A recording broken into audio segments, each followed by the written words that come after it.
Welcome, ladies and gentlemen. My name's Dychronic. You're here on this Destiny 2 video, and today we're going to be showing you where the Zur is, his inventory, his random rolls, and all my recommendations for March 2020. That is a triple 20 in a row, and that does sound very satisfying. So you can find him in his regular location on Io, so head over to the Giant Scar in Io, make your way over here, and in this cave, you'll be able to find him in his regular Io location. This is a high overview of everything that he does have available in case this is all you cared about. And right before I get started with all of this, I just wanted to mention if you're looking to level up your characters and you do have one of each class or multiple different classes on your account, you can use a Zur to give benefits to your other classes. So right now, I'm on my Hunter, which is my current highest power character, and my other characters are much below the 95 or 995 threshold right now, but I can still buy for my Titan and my Warlock a 95 and a 94, which will help boost their power significantly. So get on your highest level character. If they're a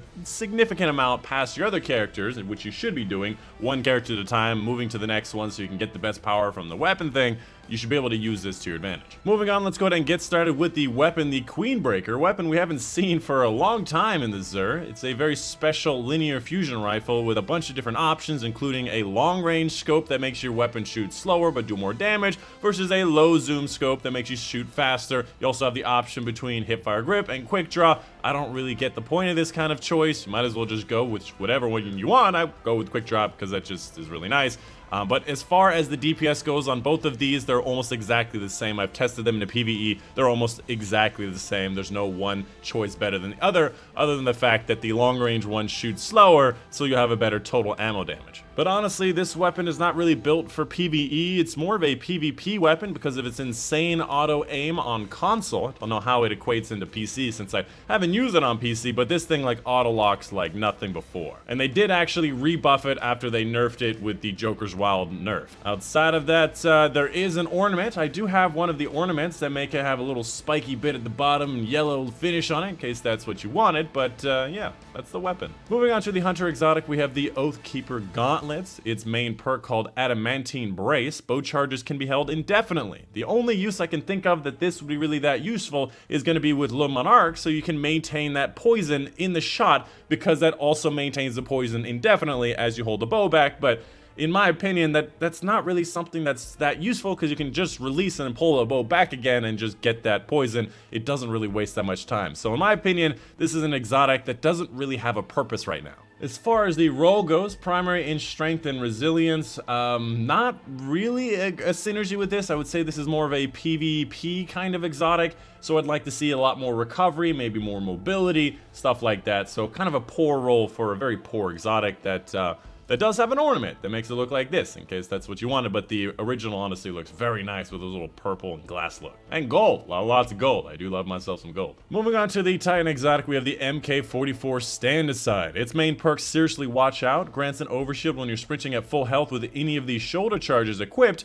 and this second part, which is an addendum they made, I believe, last season to make it better, hits with these abilities recharge a portion of your melee energy. It will almost never recharge your entire melee energy. It only recharges a portion of that energy, and because of that, you might as well be using a bunch of different exotics. If you're using the Arc, you might as well be using Insurmountable Skullfort. If you're using the Soldier, you might as well be using Hallowfire Heart, and if you're using the Void, you might as well be using Doomfang or Ursa. There's so many better options in almost every scenario. There's no point in using this, and also they buff Doom Marchers to make that really, really cool. And that's honestly better for melee stuff than this is. So this is again another one of those exotics that just doesn't do anything better than all the other options. As far as the role goes, definitely a great role for this. Mobility and strength are definitely great synergy with this exotic, so above average role for an exotic that has no ornaments and honestly that has no future. They need to redesign this thing completely. And because the overshield is only in front of your character, why not make it much stronger? I feel like it could be a really, really nice way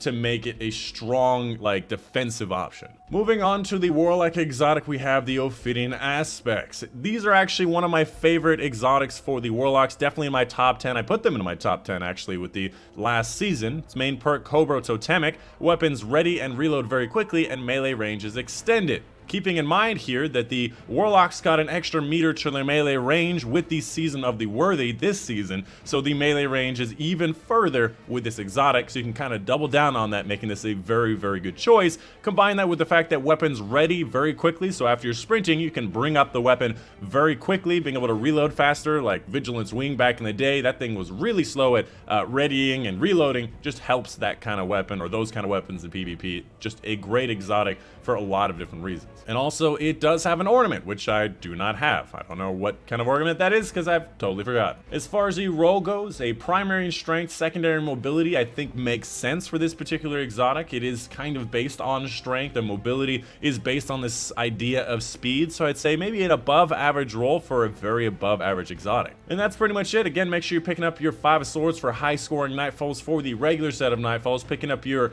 Invitation of the Nine, which have finished on this character, for powerful gear as well as lore, and finally, the Exotic Engram, guaranteed to give you an exotic that you do not have from any of the world drops. And this goes for any Exotic Engram, by the way. If you get an exotic in the wild, it's guaranteed to give you an exotic that you do not have. And again, as I said before, this Exotic Engram from the Xur is guaranteed to have the high rolls for these stats. So if you've noticed here, on these armor pieces, you see 46, 50, 48. These are pretty poor rolls, but if you get this from the Xur, it'll be closer to like 64, 66, because this is a randomly dropped exotic. I will not be getting another one of these, because I did do it in a previous video, and I don't want to use my legendary shards like that. Well, that's it. That's going to be the end of the video. Hope you guys did enjoy. Let me know in the comments down below if you have any questions, any concerns, tips, tricks, or you just wanted to say hello. Let me know in the comments down below. Hey, look at that rhyme. I didn't even mean for that to rhyme, but yeah, that's the end of it. My name's Dychronic, and I will see you guys on the next one.